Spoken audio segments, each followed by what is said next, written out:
my name is Pam Feldman, and I started volunteering for Peace Brigades International, or PBI, 11 years ago. I've been the fundraiser in the UK section for the last 3 years. PBI provides life-saving protection to many courageous women human rights defenders who work in very dangerous places and receive ongoing threats for their human rights work. Over 50% of the people we protect are women human rights defenders. They are lawyers, Indigenous activists, women's rights activists, and leaders of NGOs, and I'm here today on their behalf. So how do we provide protection?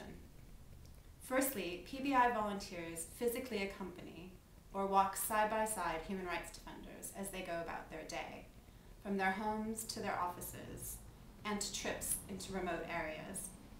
PBI volunteers are always identifiable by the logos on their t-shirts.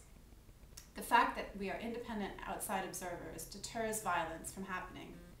We are the eyes and ears of the international community, and we embody the concern of the international community. Our physical protection is only effective because we engage in advocacy with key individuals and organizations, including the UN, EU, MPs, and members of the diplomatic corps, to ensure the international community is aware of our presence and will take immediate action if emergencies arise. We have political support networks in 16 countries. We are the only organization doing this kind of work. The necessity and effectiveness of PBI's protection has been recognized by Amnesty International and the UN. And over the past 30 years, no one by our side has been harmed. We want to carry out a project to protect women human rights defenders in 4 countries: Colombia, Mexico, Guatemala, and Nepal, who are at very serious risk. Women human rights defenders around the world face more severe threats than their male counterparts, including death threats, surveillance, sexual violence. Their protection is vital.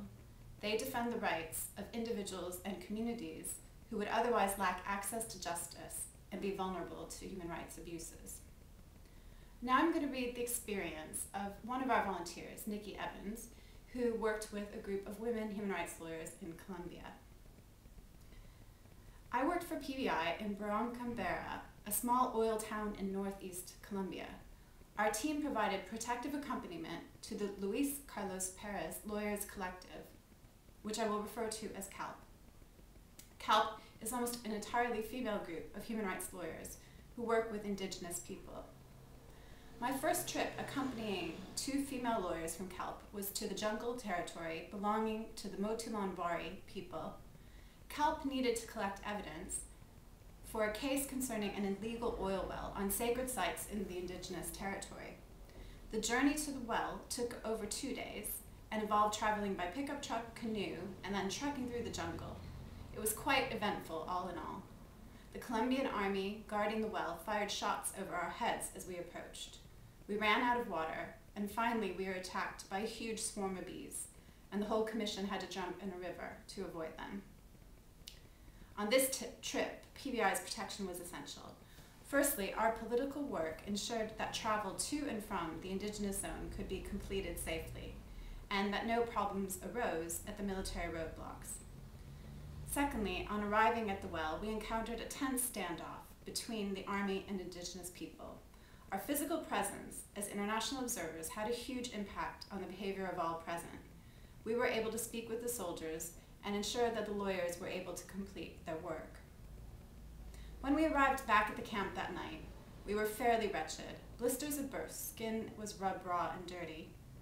I'm laying this on thickly not for personal vanity, but because as we walked into the camp, Judith Maldonado, the director, said, "Tomorrow night we will be back in the city, probably eating pizza and drinking beer, but there are nearly 4 million displaced people in Colombia, and most of those people who fled their homes would have tramped a journey in the conditions we struggled with today, and all of them would have done it in great fear and with no certain future."